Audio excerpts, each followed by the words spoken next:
नमस्कार, आकाश न्यूज मध्ये आपल्या सर्वांचे स्वागत आहे।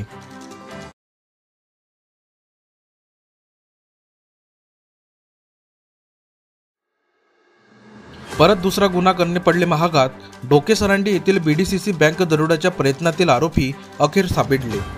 लाखांदूर तालुक्यातील डोकेसरंडी येथे मागील 15 वडापूर्वी रात्रीच्या सुमारास अज्ञात चोरट्यांनी बीडीसीसी बँकेच्या समोरील दाराचे कुलूप तोडून तिजोरीतील रक्कम चोरण्याचा प्रयत्न केला होता। मात्र तिजोरी न तुटल्याने सीसीटीव्ही कॅमेऱ्याचे डीव्हीआर व मॉनिटर घेऊन गेले होते। त्यांच्या शोधात असलेल्या पोलिसांना अखेर 19 दिवसांनंतर यश आले असून 4 जणांना अटक केली आहे। दरोड्याची ही घटना 4 डिसेंबरच्या रात्री तालुक्यातील डोकेसरंडी येथील बीडीसीसी बँकेत घडली होती।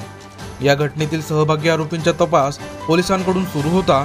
दरम्यान 23 डिसेंबरच्या रात्री चौघांना अटक केली। यात नागपूर येथील खाडकीपुरा पारडी येथील गोलूशेखर लारोकर वय 19 वर्ष, मध्य प्रदेशातील पांढुर्णा जिल्ह्यातील बडचिचोली येथील पूर्वेश दिलीप खवसे वय 19 वर्ष व सार्थक मनोहर नेवारे वय 22 वर्ष, तसेच नागपूर जिल्ह्यातील काटोल तालुक्यातील यशोदारा नगरीतील असलम अब्दुल शारीफ खान वय 21 वर्ष या 4 आरोपींचा समावेश आहे।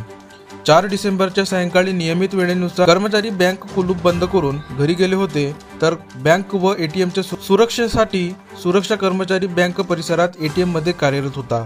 दरम्यान मध्यरात्रीच्या सुमारास चोरट्यांनी बँकेचा वीज पुरवठा बंद करून समोरील कुलूप तोडून प्रवेश केला होता। दरम्यान बँकेत दरोड्याचा प्रयत्न अयशस्वी झाल्याने त्यांनी नागपूर जिल्ह्यातील उमरेड पोलीस ठाण्याच्या हद्दीत चोरी केली होती।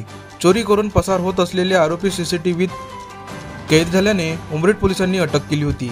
चौकशी दरम्यान त्यांनी डोकेसरंडी बँकेत दरोड्याचा प्रयत्न केला होता अशी कबुली दिली। त्या आधारावर ठाणेदार सचिन पवार यांच्या मार्गदर्शनात पोलीस कर्मचाऱ्यांनी घटनेतील आरोपी तपासासाठी ताब्यात घेऊन अटक केली आहे।